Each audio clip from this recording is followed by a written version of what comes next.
A new major will soon be available to students in Hayward, and a few events are postponed tonight because of today's weather. All that and more as we take you around the Northland, city by city. We start things off in Red Cliff, Wisconsin tonight with an update to next week to update residents on a major construction projects. The community gathering will be held next Wednesday, April 12th at Legendary Waters.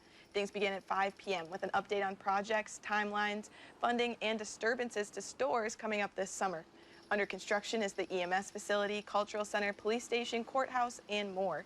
Residents with any questions can reach out to the planning department, and we'll have their contact information on our website.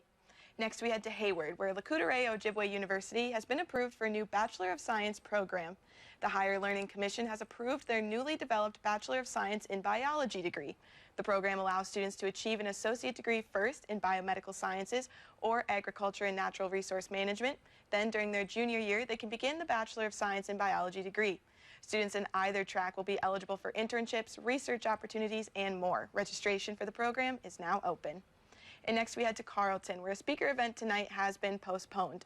The St. Louis River Alliance and partners have pushed back tonight's talk, called From a Fond du Lac Viewpoint, to next Thursday, April 13th.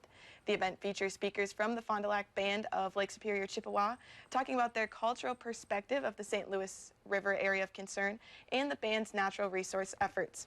Attendance is free and open to anyone. The speaker event runs from 5:30 to 7:30 at the Stony Brook Creek Room at Black Bear Casino. And as an extra note, a Duluth fundraiser has been postponed this afternoon. Revel with the Daredevils is a fundraiser for the Duluth East Robotics team. The event was supposed to be tonight, but will now be held Tuesday, April 18th from 5 to 8 p.m. It'll still be held at Duluth East High School. And of course, there's several other schools and businesses closing early tonight. You can find the full list of closing and delays on our website. And as always, if there's something going on in your neighborhood that you think we should know about, send us an email and it might be featured as we take you around the Northland, city